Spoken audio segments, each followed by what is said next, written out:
Today's episode is sponsored by Human Machine Industries, which is the umbrella term for a number of things, including Middleman Records, Sparks Magazine, Everything Remade, and more.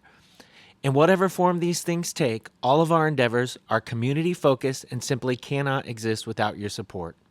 Consider joining at patreon.com/humanmachine for early release podcasts, exclusive music, sneak peeks, playthroughs, and more. That's patreon.com/humanmachine. Hello, and welcome to Everything Remade, a podcast that I hope is about growth as much as it is about music. I'm Edie Quinn, and we have a great show lined up for you today. In fact, the show is so great, we couldn't contain it to just one part. So I present to you the first part of a two-part conversation that I had with my good pal, Adam Brock Ciresi. But first, I'd like to play something for you.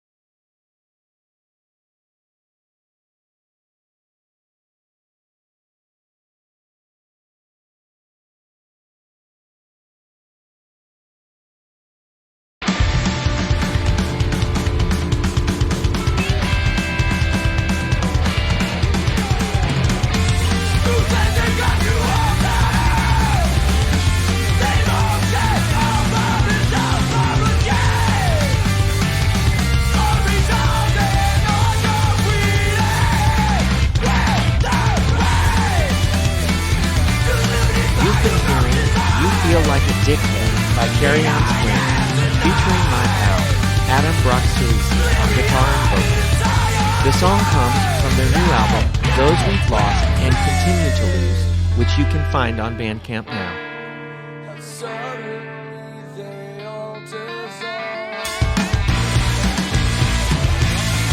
For me, punk was obviously sort of beginning, before Screamo started to become a path I went down.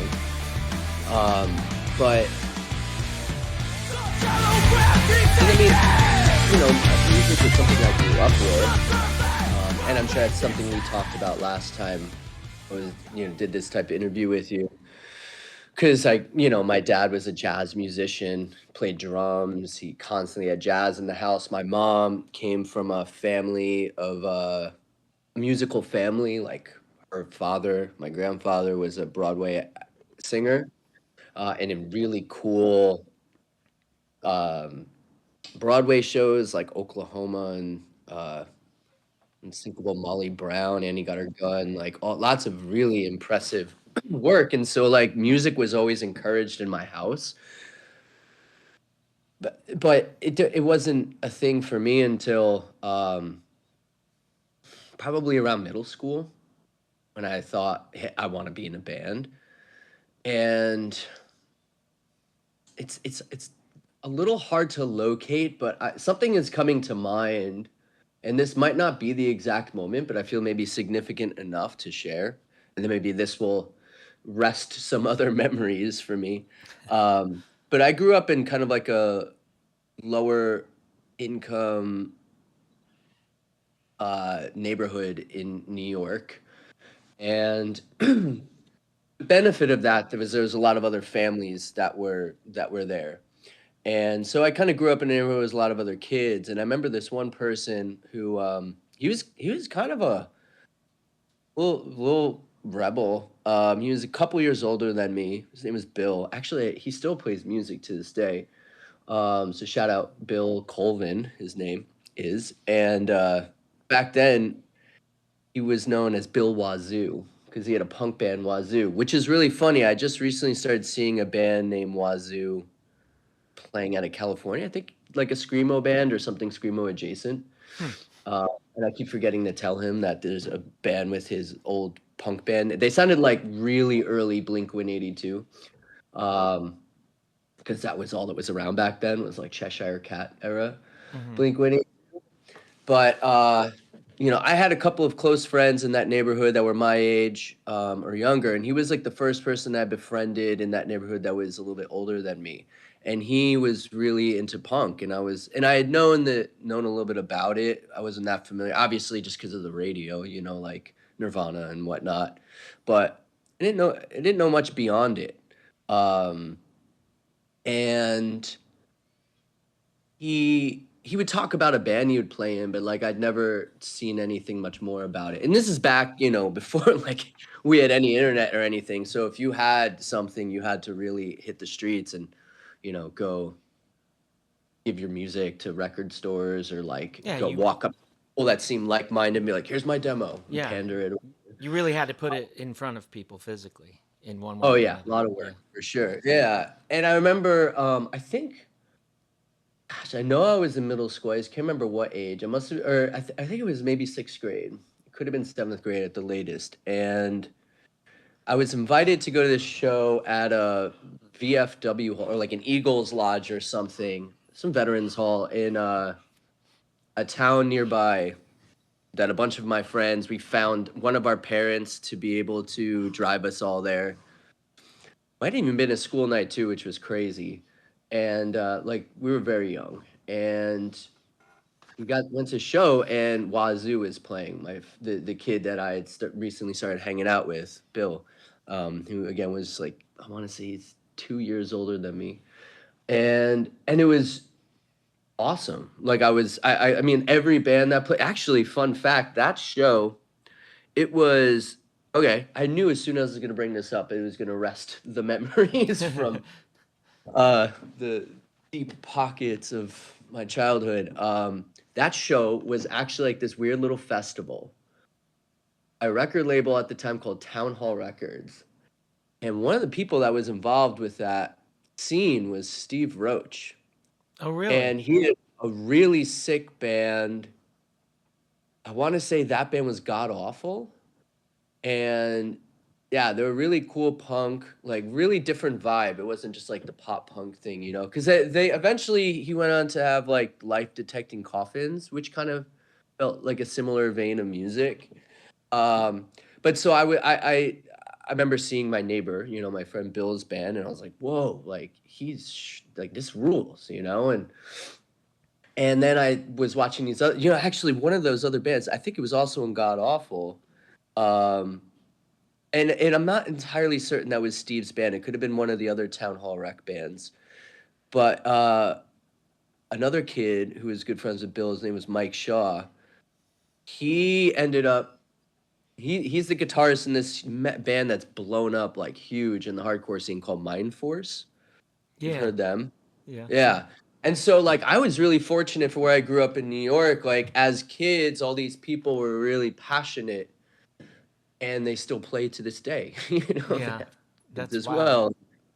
Yeah, and what's funny is we played with Seisha last year, a couple of shows, few Hmm. shows. Last year, the year before, I don't know. Time just does get the older you get, the faster it moves. Um, but I was talking with Steve a little bit about it, and we were reminiscing about this time period, and it was really fun. But for me, I remember I went to that show. Saw all these really cool punk bands. I had some sort of affiliation to this local label called Town Hall Rec, and like I immediately like became friends with more than just Bill in my neighborhood at this point. It was like a lot of the other people in that scene, and then they found out that like I played music, I played drums especially. I also had a bass guitar and was trying to get into it then. And so I started playing with some of those other people. And I remember one day we're at lunch. I think I was freshman year of high school. And that's when I started playing with some of these people. And and I remember there was like a food fight in the cafeteria. And I got hit in the head with I threw like a tray of something all over a bunch of people. One of the people that got hit threw something at me, and it was and it was like a pack of pudding, and I had some pudding on my head, just on my hair, and so it was like, oh my god, look at Pudding Head, and someone stopped in the middle of this fight too, and they go, no, it's Pudding Face, and like that became my name. I had like this like punk name, like of this group of punks who were like, no one was cool. We were all like, total like outcasts. Um, but it gave me a sense of place, as silly and cheesy as it was. I was like, oh, this is really cool. I mean, I already had my group of friends that were, these were older people, because again, I was this younger person that could play drums pretty well, and I'm sure you know all about it. It's not easy to find drummers, Yeah, that's whether useful. today or Yeah. back then.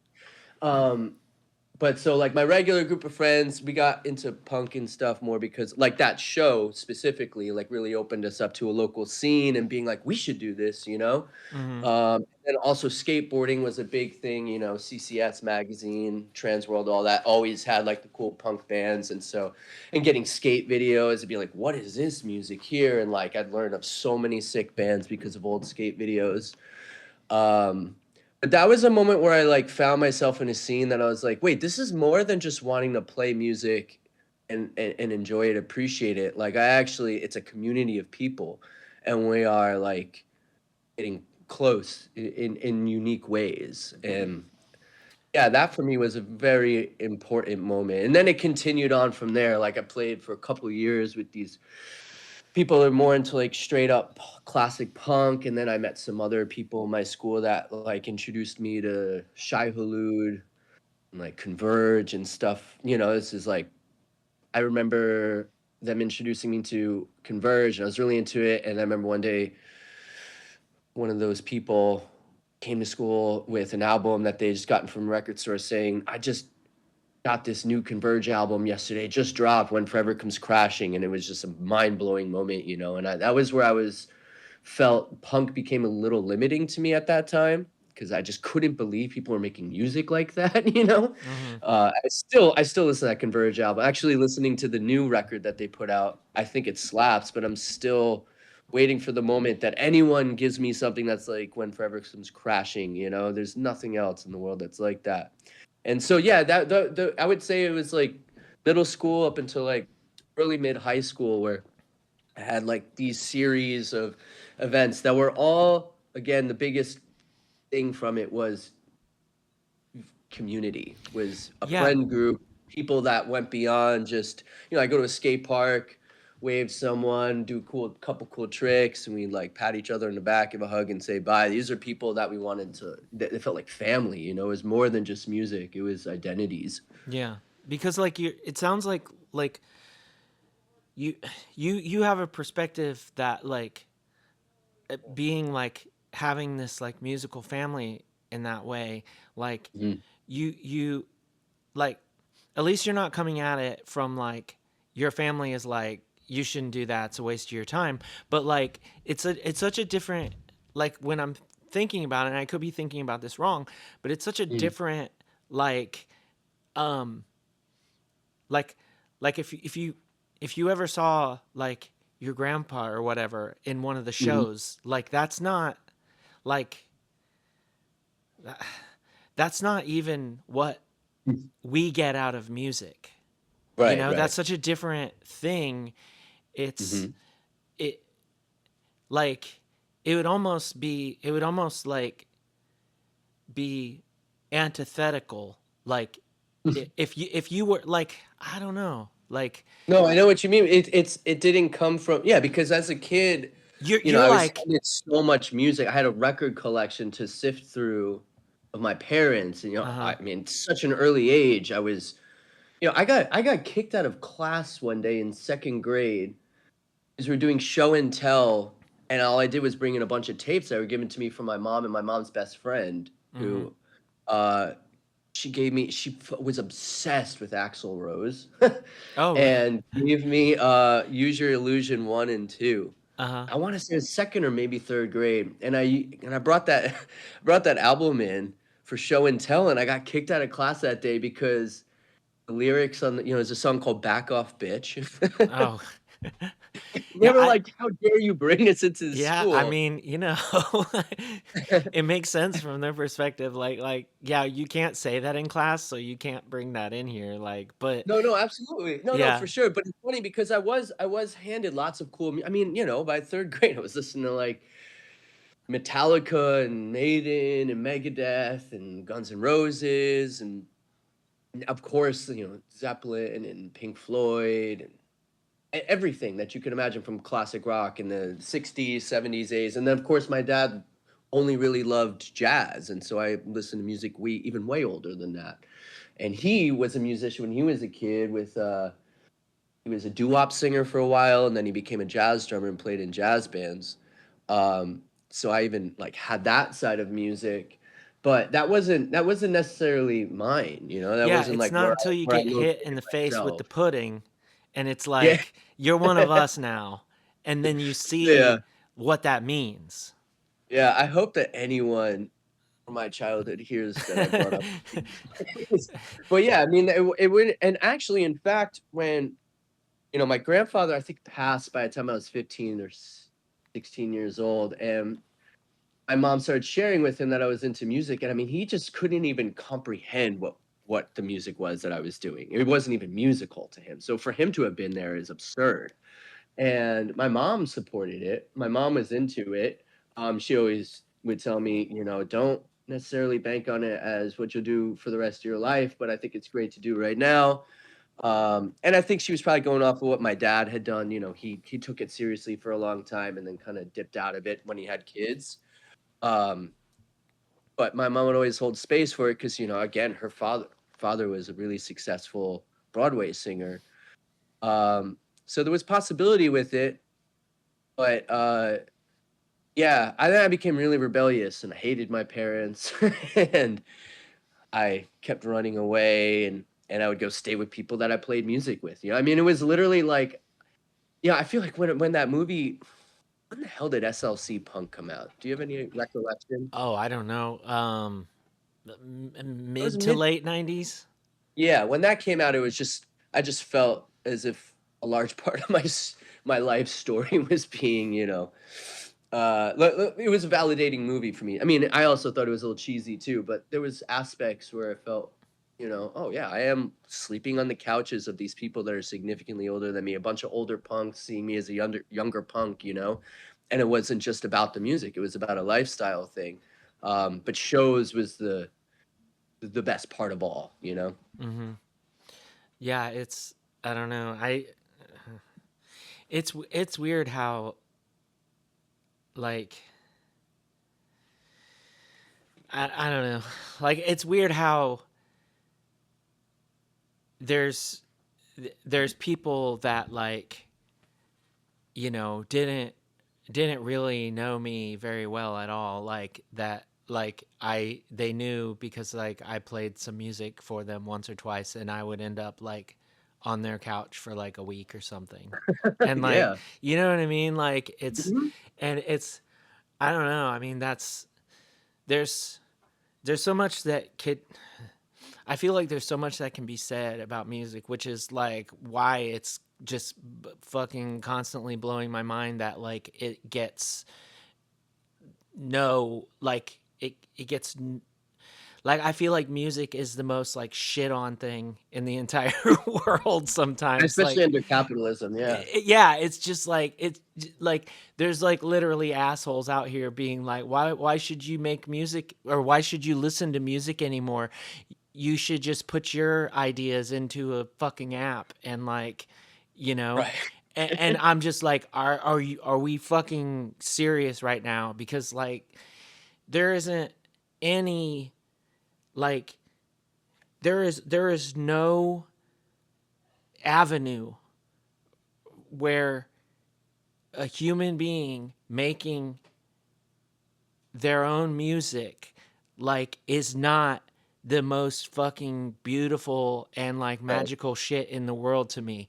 Like, Mhm. where I was, like, running around in my head in circles, like, about, like, your introduction, like, your grandfather on Broadway, and how this is, like, it's such a weird Hmm. kind of exposure to performance Mhm. that I know, yeah.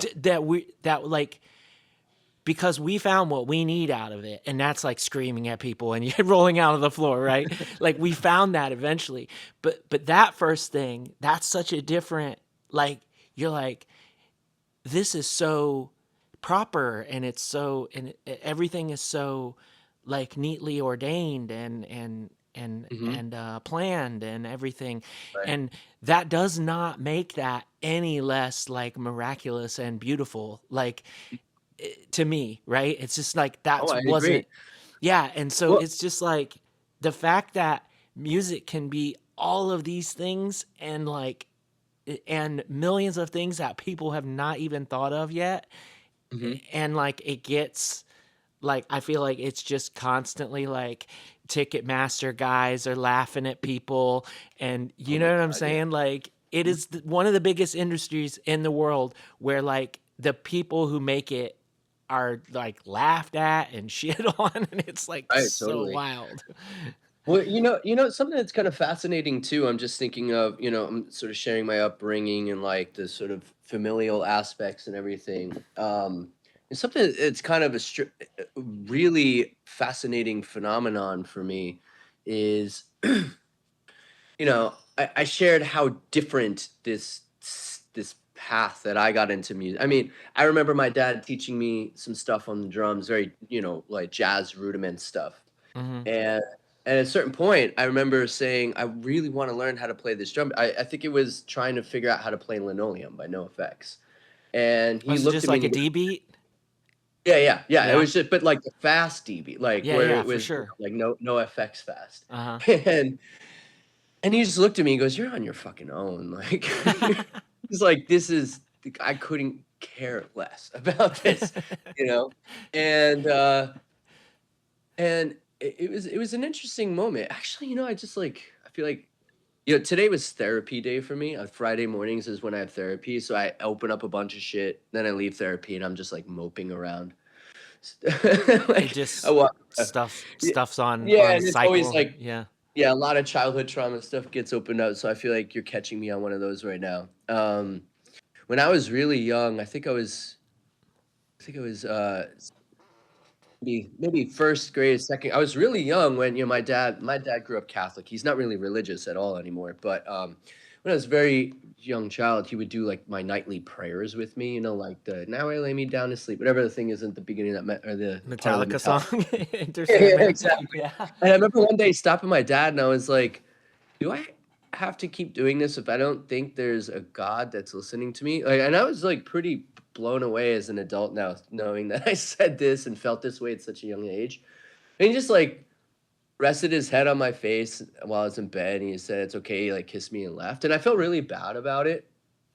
But I was also like, "I need this. Like, why do I waste my time doing this? I don't think anyone's there." Because anytime I felt like I would be like, "God, I want you know a new He-Man figurine or something Right. like that," and they never came, and I'm like, "There's no fucking God." Yeah, come on. Um, yeah, You and don't have $4 for a He-Man? Like, what can I really rely on you for?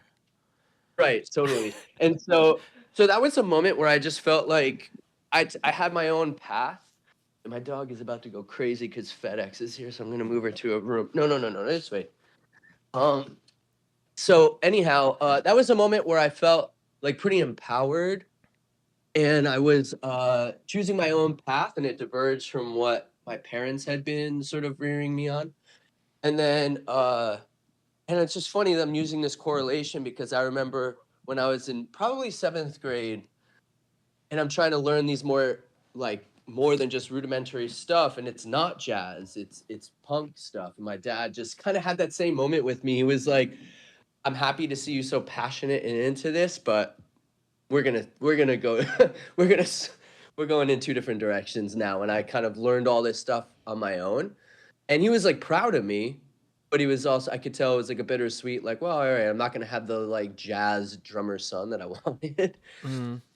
But what I'm trying to get at is, my my mom passed away a few years ago, and I had to, I live in Portland for 19 years now, and my parents still lived in New York, and so when my mom passed, my father who's now in his early 80s, I wasn't gonna leave him alone there, and so my brother, who also lives out here, he moved out here a couple years after me.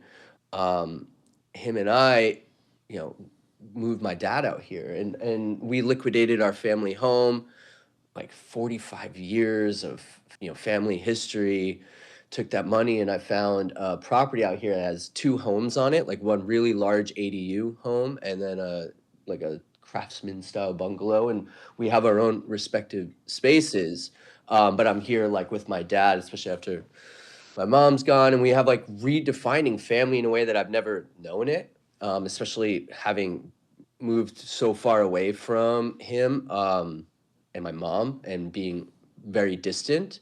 And so we've gotten close again. And the craziest thing is that every single Carrion Spring show, my dad is adamant on coming to, and it's such a trip. I mean, I'm talking like we've played basements of like 18, 19-year olds, and there he is up front. That's wild. That's awesome. And because I would have never have imagined that. Not just like, oh, that he would care to be there, but like that it would be a space that would feel comfortable enough to go, for someone like that.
Sometimes when I'm just like the oldest person in the room and I'm like supposed to be there. You know what I mean? Yeah. Like, and I'm like, Right. this is a little strange for me, but like, Yeah. not because of anybody else or anything, like obviously, Right.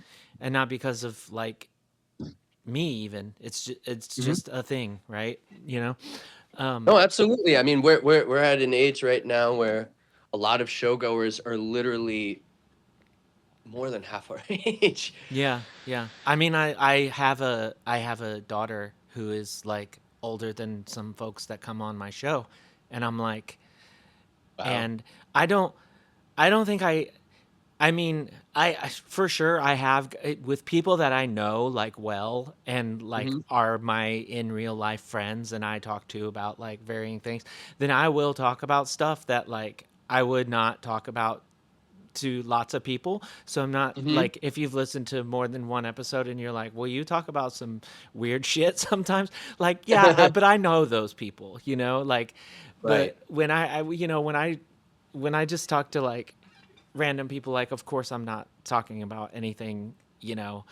uh, un, untowards or anything, but, like, yeah, it is like sometimes when I'm like, I, I listen to some demo and I'm like, yeah, this is really cool. I want to chat with this person. And then they come on and they're like, younger than my daughter, and they're making like music that is better arguably than anything that that I've ever done. Like that's a Mhm. little, you're like, wow. um Yeah. But I mean, it's interesting too because but it's like good. it's so cool to be part of this like growing evolution. You know, Yeah. I always like I think about.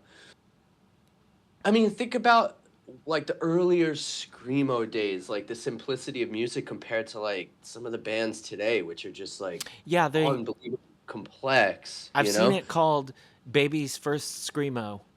Like I've seen specific bands referred to as Baby's First Screamo, and it's Oh my like I've said before, and I won't name this band, but I have seen this band called Babies for Screamo.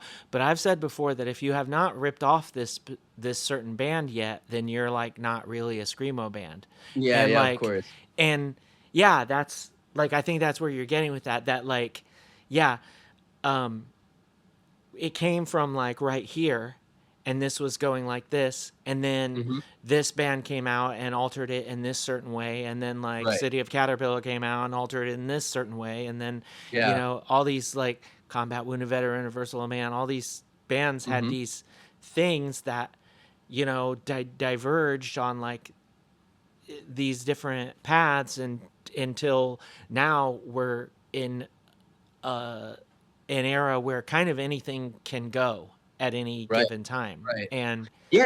Yeah.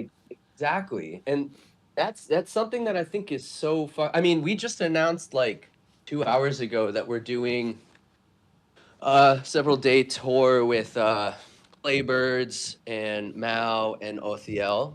mm-hmm, And I mean, we're literally two different generations of people. I yeah, mean, we're as we kept getting called unks, and they are they're much younger people holding down a scene. We all love the same music. Their entry points into it were probably very different from mine, um, and ours in my band because we're all much older people.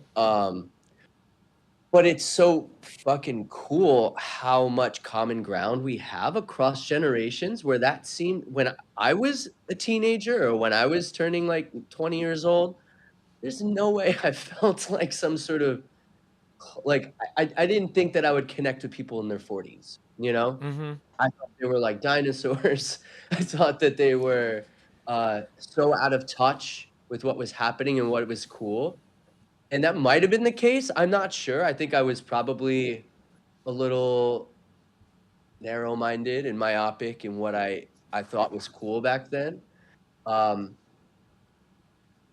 but maybe there's something different too, you know? I mean, my like, yeah, of course, I fucking love Sabbath as much today as I did when I was a kid, despite whatever bullshit kinda came out towards the end of sure, Ozzy's life.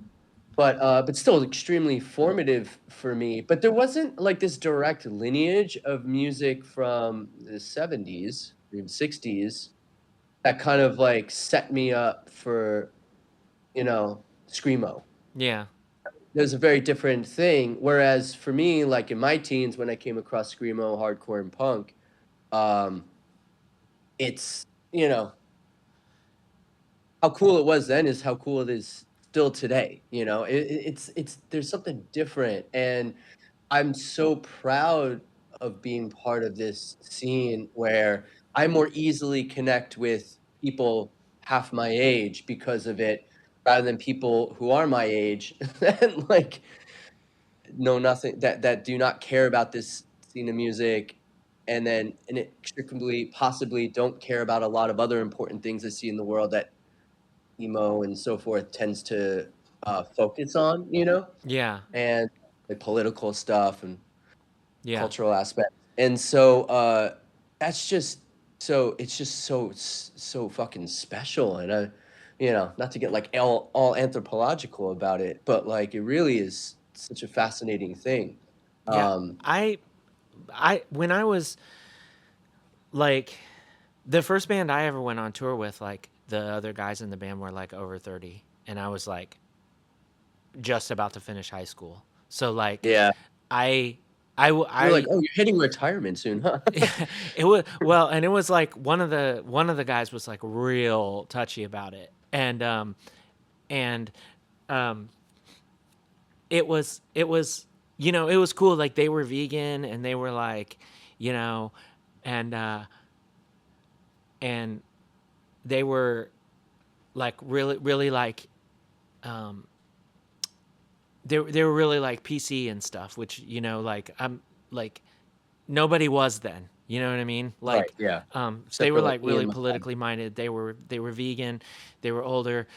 That we went out on tour. I was like, oh my god, and it it was like, there wasn't like you said, there wasn't it didn't exist. Like this didn't exist. But to Hmm. me, this was the thing I was always chasing because like to me, like what I liked about punk was when they'd be yelling so loud it would turn into a scream, and they just sounded unhinged. They sounded like they Right. finally got there.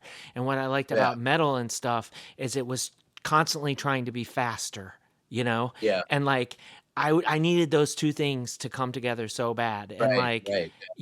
then Fat Records stuff, it was like this is faster, but at the same time it started getting so watered down. And Melodic. yeah, and Like too but melodic. I didn't mind the melody, like but it started getting watered down in that like all the guitar players, like they all sounded the same. And Genericized. Yeah. yeah, and so it was like, then when Lifetime came, it was like, wait, this is kind of like that, but this is like more real. And this is, and Hmm.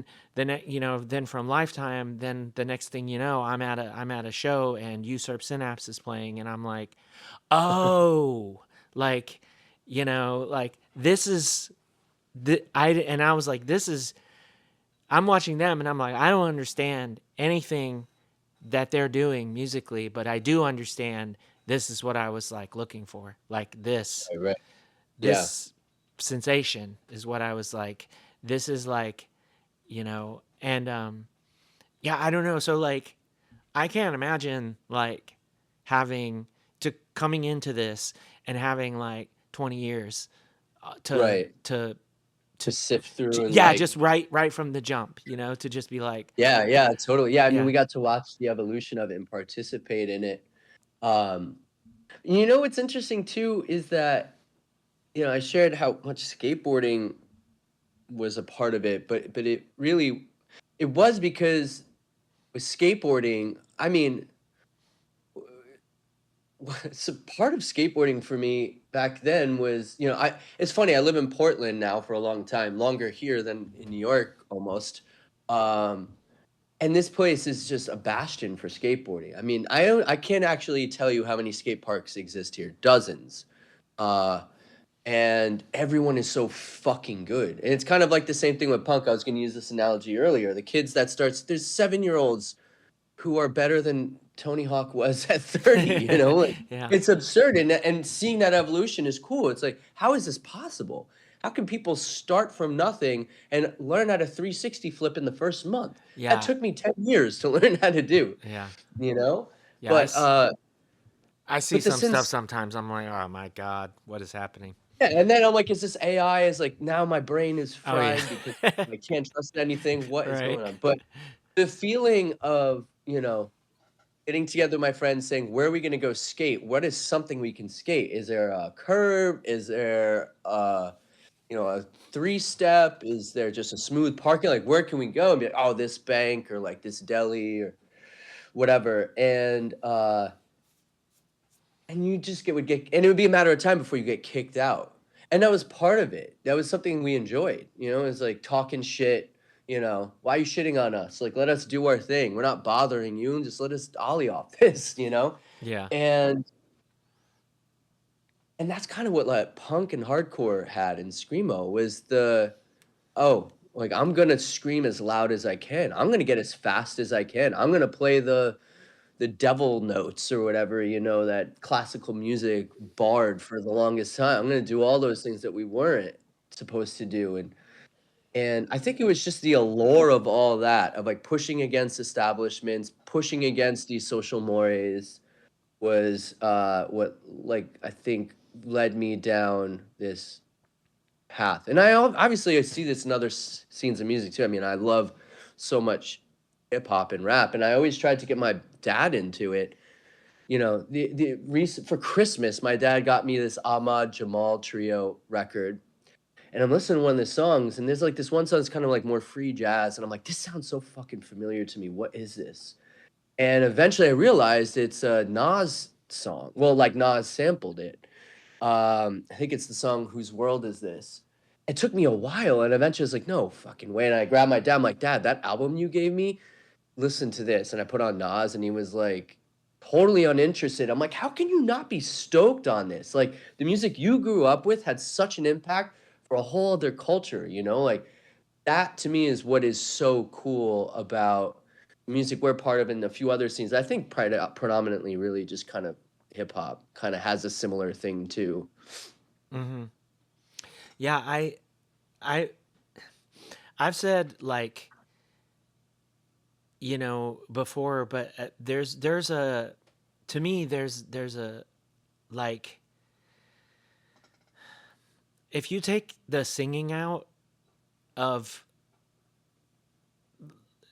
out of practically any song, like there's something good about it. Oh Like, yeah. you know what I mean? Like I don't know how to, and it could just like we could just be getting on a drums thing, because like Mhm, if you take all the instruments out of like any song ever, like if the mhm. drums if the drummer is competent, like it's fucking cool. Oh, Like, totally. and Yeah. anything could happen over that drum beat. Like, Yeah. if you take the guitars out, you take the bass out, like anything could happen over that. And Yeah. it's kind of, to me, like um I'm always like, I feel defeated by that in a way, right? Like that, like I am aware of that. I'm aware that this drum beat right here, no matter what drum beat it is, anything could be happening over that. And why do I always get led down the same three roads? You know what I mean? Like, so Yeah. like I feel defeated by that sometimes, but at the same time, it's such a like uh it's such a freeing thought to just be like, Yeah. you could do whatever you want over this. And like, Yeah, yeah. I mean, and that's what I love about art, and obviously music being part of the world of art is, mhm, and this is something that I think about a lot in my own work and as being an art teacher. So I have to, facilitate conversation and discussion with my students. Is the intersectionality of things and how we can have two seemingly disparate things intersect in a way that creates something novel. You know, mhm, uh, I think about, I don't know. I think "Show Me the Body" might be a good example of that. They sort of hybridized a couple of really interesting styles of music that kind of created something novel. Um, I think at the beginning when someone was like, "What the fuck are these dudes doing with a banjo?" You know, mhm, trying to be in the hardcore scene, but now it's like what they've created sonically with it is so fucking sick. mhm, Uh, and it's like can be appreciated by people that are into hip hop and people who are into punk and also just all those other adjacent scenes. And I think that's a pretty cool thing. Um, but yeah, and I think sometimes like there's a little too much identity that people identify too closely with a style in a scene, and then that's where you get a little bit of that genericization. But to me, I think it's cool to and there's a lot of great bands today that are doing this that are like really pushing it. And I think the scene has always kind of pushed it. You'll have some bands that are just, trying to, just lean into the canon of whatever the best of the scene was and keep trying to reiterate that. But there are some really cool. I was just listening. I mean, I guess they're probably part of the scene. I was just listening to one of those like new portrayal of guilt songs, and I fucking never liked Corn. I actually hated it, and it's weird to hear a band say like, "Oh, we're trying to do more of a Corn thing," because I don't like Corn, and I don't really hear Corn in what they're doing. But I did hear cool shit like like stuff like Trent Reznor did or what stuff did. And I'm really pumped on like Portrayal of Guilt, like opening up more of a dimension within this scene right now that has a little bit more of like that industrial kind of really dark, heavier stuff, you know, Yeah. being brought in. Because I think initially I was like, oh yeah, this band's very sort of screamo adjacent, also kind of like black metal-y a little bit at times, you know, very Richmond sounding, for if that means anything to anyone, like But their Richmond. first 7-inch was just straight screamo, and I Yeah, thought right, I totally. thought they were like the second coming of like, you know, Portraits of Past or something, you know, like Oh no, absolutely. yeah, Yeah, yeah. No, and absolutely. And then somehow they went down this path of like Richmond has its own fucking style of music, and they really started embodying that.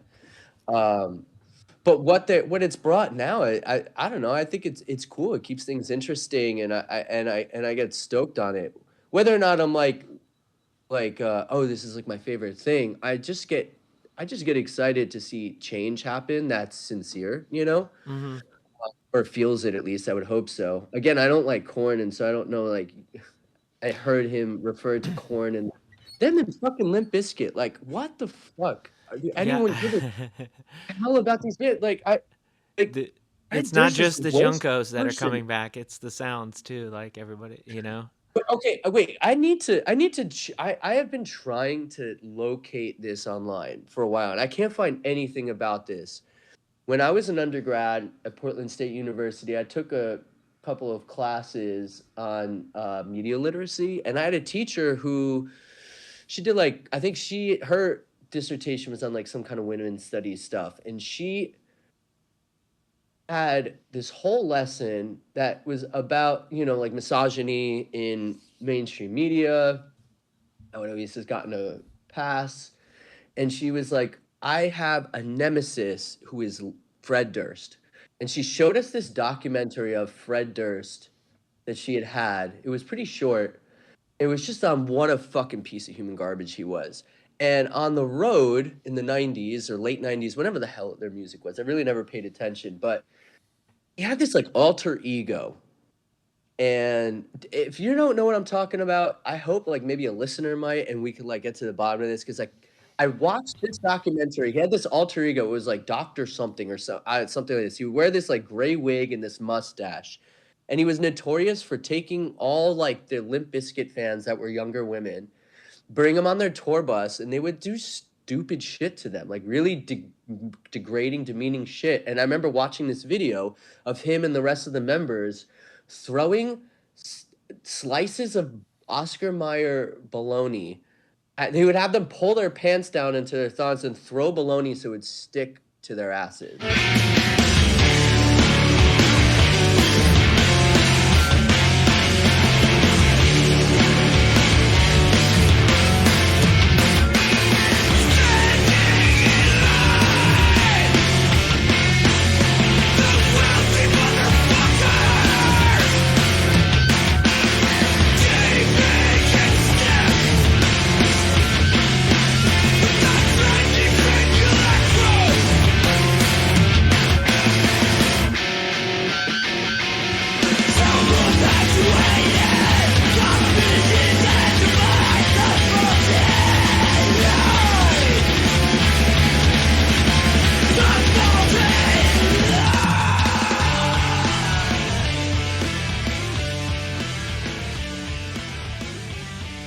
That actually rings a bell. Like I'm pretty sure I remember like seeing about that or hearing about that, but I could not specifically say that I remembered it being them. But like Right. I do remember like, oh yeah, the baloney and throwing at like, Yeah. you know, young women and Right. thinking like, wow, that's fucking gross. But like I don't I d- so I don't know anything about that alter And ego I, I thing just, I just, specifically, but like, didn't he just do that like recently? Didn't he? Weren't some of the concerts that they just did like he came out in like looking like an old man? Like, yeah, like I, he would, but I think it was a different ego. Like I think okay, he it was was just, just like another goof. Like, it yeah, wasn't yeah. like No, this wasn't returning to this character that he should know better right. than to I do don't think it now. was that character. Yeah. But again, like I can't find this documentary. I try searching all the time for like Limp Bizkit.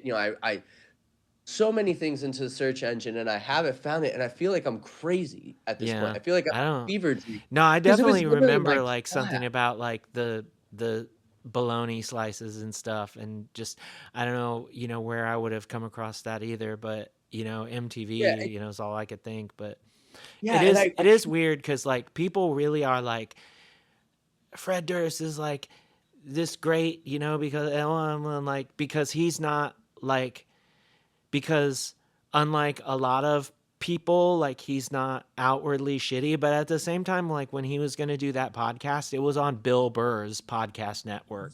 So it's like, you know what I mean? Like I'm just uh-huh. like, yeah, like all these people are allies, all these people are stand-up people, and then the check comes and they don't Yeah. fucking care who writes it. Right, You know right, what I totally. And mean? I mean, and So, again, I don't think there's any dirt out there on Korn like there is Limp Bizkit. For me, when I was a kid, they just seemed like they were the same band to me. But I think I was just the reason I brought that up was just surprising to see how much of a presence that band still has in a scene for people who I think are really quite radically minded. yeah. Uh, I mean, and that's not to say that like,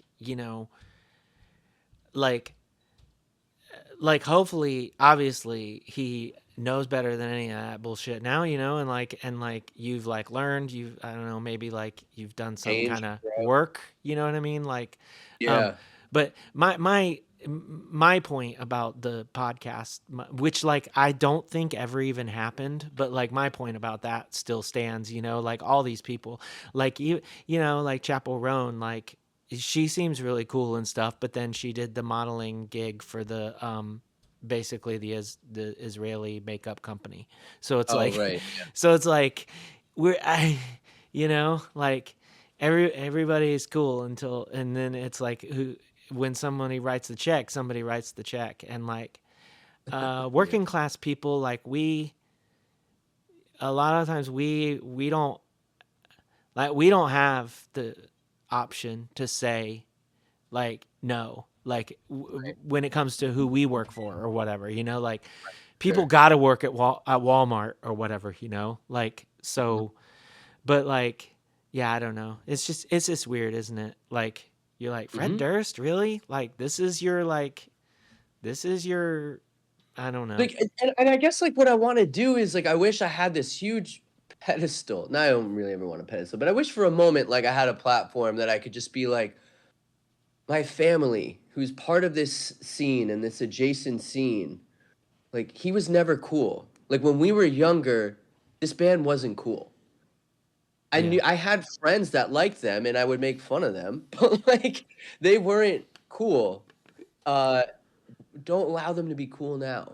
Unless, of course, there's like a huge, like, moment of public accountability, and and yeah, then you've apologized for stuff and changed, and then yeah, I'm all about it. I am a fan of restorative justice. Yeah, it But doesn't sound it sounds like just a bunch of shit just got scrubbed and it yeah, was like we're yeah, never gonna you know I guess this is just me on my high horse yeah. saying, people, let's take a second to rethink why anyone wants to. I think Fred Durst is Yeah, cool. And celebrities one aren't other your friends, first of all, like Yeah, yeah. and there's one other thing that I constantly complain about, and it seems to fall on deaf ears. For some reason, people love, especially at karaoke, doing this song. I don't even know the name of the band, but as this song's like, "I am my own worst enemy." It's like, Oh, is that Lit? tell Is me." that Lit, the yeah, the band Lit? and everyone sings this song at karaoke, and a lot of people who are like, I don't know, like screamos and stuff. And I'm just sitting here being like, we do such a good job like unpacking lyrics, finding meaning and whatever. I'm like, this song is literally about someone, sounds to me like he drove under the influence, Yeah. car right up onto the front lawn. He's not hiding it. He's singing about it. He climbs in through the window. So he's entered a house without permission. He's so fucked up that he like can't even figure out where you've gone. Yeah. The person that he just like broke into the house, and it's such a popular song. I'm like, what are we why are we celebrating this song? Yeah. It is weird. I mean there's so there's so many songs that are like that though, and not as egregious as that obviously, but even like you listen to American football and it's like the Oh God. song Esme, and you're talking about she's 13 if only she were older. Like what do you mean by that exactly? Like Oh yeah, what, yeah. What? you're like what does that mean exactly? Like Yeah. which part? What does this person need to be older for? Oh, Like, I know, and and you're and you know, like, yeah. okay, maybe that means something else. And I know that they were very young, like when they did that. I think the same thing about Daryl Palumbo with fucking Glassjaw. Like musically, such incredible music. Lyrically, has to be the fucking worst lyrics. Yeah, I don't even. I've never listened to them because just because of I heard. I saw the lyrics before I ever heard them, and I was like, no, thank you. And but Yeah, it I was am tough. And glad that you, they were like, we said some fucked up shit, and we should have said that. I'm oh glad no, that he they. is. Yeah, Yeah, I'm glad they said that at some point, and they were like, yeah. I'm glad yeah, he addressed it too. But yeah, I mean, yeah. growing up in New York, they were a pretty big band, Oh, and I'm they sure. played a lot, and they were explosive live. It was really good. It took me a long time to eventually really read the lyrics. I like, because back then, like, you couldn't just access the lyrics easily unless you had the album. I didn't Yeah, have the album, and I saw them a lot. And then yeah. eventually, when I got the album, and read the lyrics, I was like, wait, hold up, what are you singing about here, dude? Yeah. And One of my favorite bands growing up was Descendants, and I'm like, oh God, yeah, worst, some of I the have a worst. Descendants Yeah, like, tattoo. like some of the worst Yeah. lyrics. And even when I was a teenager, and I was like borderline pen pals with Bill Stevenson, and I was like, hey, that part where people are using homophobic slurs, that's not really cool. And Bill writes me back, and he's like, yeah, it's not about like, it's just like we hate everybody, and it's such a lame response, like Yeah, that really like stinks. but but like at the time I'm like, okay, well, cool, at least you're not specifically, you just hate these people, which like Yeah, yeah, yeah. I am not comfortable yet saying I'm a part of, but I am a part of, Right. like um Yeah. Yeah, I mean, yeah. it seems like as they've grown older, it feels like they understand what they were saying was Yeah, not okay. I think that, like some manner of uh some manner of apology has happened, which is good. Yeah, yeah, Um, for sure. because that it doesn't always happen. But yeah, I don't know. It's weird. Music is weird, and like it's the wildest thing, and like you, I mean, it's like you can go and start listening to music on YouTube, and you can be like, um, you can let the algorithm start, like, so you put on like you put on the like um shit, I'm blanking on the name of the band, but like I'll hit play on Crank, Mhm. and and that song will start playing, and the next song will be Smashing Pumpkins, and I'm like, skip, because like Billy Corgan, famous transphobe, and like, Right. and then the next one that will come on will be Radiohead, and you're like, skip, because and it's like you might even like, it's, I don't know. And like other people, what other people do, that's their business. Like if you're like, Radiohead sucks, but I'll still listen to their albums, then that's your business. Like hopefully you're not like putting money into their pocket, because I Mhm. think that's the line for me, is like, but like I'm just like, it soured me on all of, I mean, it's just like one of my fucking favorite comics of all time was Sandman. I can't fucking read that thing now, you know? Ugh, yeah. It's like I can't read that now. Like I got, Mhm. it's still sitting on my shelves, because like Oh, gosh, what yeah. am I supposed to even do with it? Like nobody even wants it now. You know what I Yeah. mean? I mean, So and I went through something really personal like this too. So when in high school I got really into late high school was when I started getting introduced to more like American football and Braid and whatnot. And a friend who introduced me to a lot of those bands eventually introduced me to kind of like spitting, and fucking songwriting was brilliant. I feel like really wrote this style of music in such an impressive way. And then, you know, Yeah. I eventually 10, 12, some odd years later, strangely enough, got connected with I shouldn't even say his name because he doesn't deserve it to even have his name exist in the world. Got introduced to him to play with that band, Uh-huh. and finding out the kind of person he was, I mean, not just ruined it ruined so much for me. Yeah. Like, I loved all of those albums. I can't even touch them, let alone, like, I couldn't touch drums for years after that. He was such a degrading, demeaning person, and I'm not saying that's how, like, all these other bands are, like, some people have stupid stances on, I don't know, genocide in Gaza against Palestinians, and but, like, and then you're like, "Fuck, well, that's gonna change things for me." But Mhm. this was like an upheaval of so much that, it wasn't just like, "Oh, I can't listen to this music now." It's like, I can't play music for a minute. Like, it got so Yeah. fucking bad. Yeah, it's I don't know. It's not It, fair. it's I mean, yeah, I don't know how to like say this, but it's like it's not surprising that something that is this powerful and that affects you like in the way that it does can Mhm. also like like any part of it can be this damaging as well. Like Right. when Yeah. that that these people that act in bad faith in one way or another, and the degrees of that, like sort of the way that harm like hits you personally, and Right. But depending it on. makes sense because, I mean, if you think about it, like, very few places in the world, as we were kind of alluding to earlier, where do you have something that is so profoundly impactful, but is also so precious, you know? Hmm. And so when you have something that's precious, all it takes is someone like that that can just completely, you know, easily break it apart, and Hmm. the ramifications are quite resounding because of it, and it sucks. Yeah.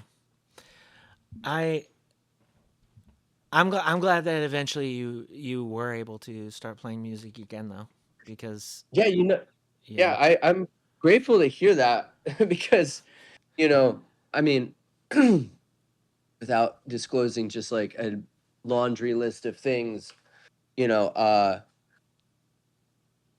played drums my whole life. Like, I shared, and I always was pretty proud of it as my instrument, and playing with this person and kind of like spitting made me feel like I was a terrible musician, period. At a certain point, first I was writing because I was incredible, and then as we got close, it became like getting shit on every single day, every single time we played, and it really took a huge blow onto my self worth.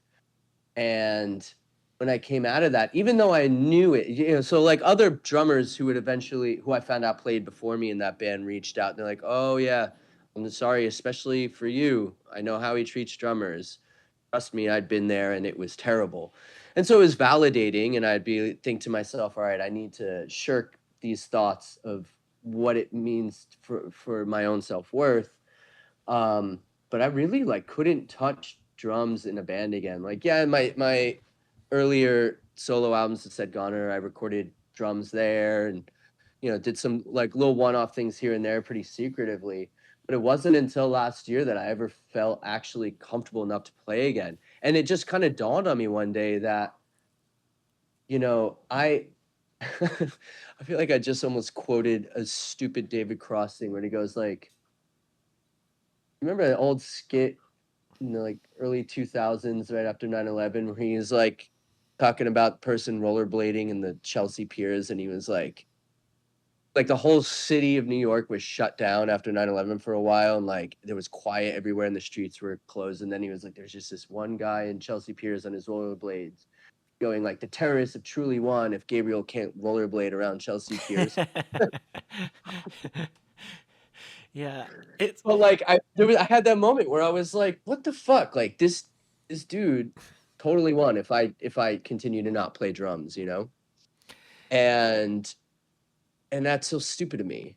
And just like right at that time, it was almost like someone had heard me thinking this out loud as if that was happening was you know, some folks from Portland who, you know, played in a really rad band from the early 2000s, Life at These Speeds, and they were forming a new band, and they were happened to know that I played drums because I didn't really talk about it with many people, especially after that. A lot of musicians that I met through Carrion Spring later on didn't know that I played drums. A lot of people are surprised. A few people recently were just like, I had no idea you played drums. It's funny. I always forget. Yeah. Yeah, that's the instrument I'm best on, to be honest. and I always told myself if I decided to play drums, it'd be in the right project that I really felt comfortable in and I shared a vision with and you know, kind of like spitting I thought was going to be that, and it was anything but, you know, to absolute piece of shit human that I should have never shared space with.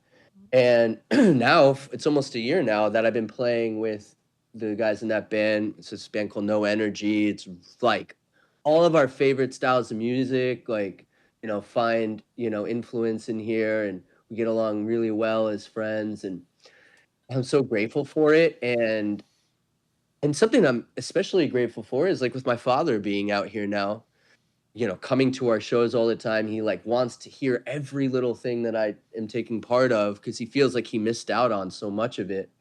Um, it's cool for him to like see that happening too, you know? Mm-hmm.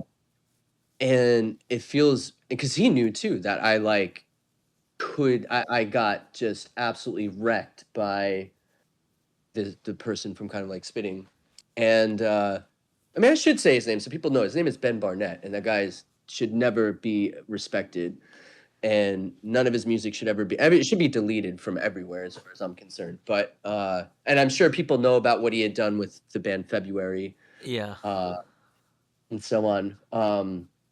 But anyhow, it has been so empowering, and to play drums again. And it actually is like reinvigorated just music in general for me. I remember what it can do for you. It can actually build you up, and it can regain confidence. And even though we are like in this world that constantly wants to be useful, as we're like older, and it's not easy to always break down that barrier, it still feels really good to allow yourself that space and to share it with others, you know. And I'm so stoked that I finally got on the other side of it and get to play drums again. Yeah, I don't I don't understand, like, you know, I don't understand the like I heard like I heard the Follow Troy guys like that too, where it's like, you know, he likes to just like talk shit or what, you know, like and it's I just don't understand like musicians that are like that. Like you're good at guitar, like so fucking what? You know, like Right. And that was part 1 of my conversation with Adam Brock Ciresi. Thank you so much, Adam, for taking the time to chat with me. It's always a pleasure. Thanks to you all for listening wherever you are as well. Don't forget to go by patreon.com/humanmachine to sign up and support the show, get music sneak peeks, and all that. Until next time, take care and do good things.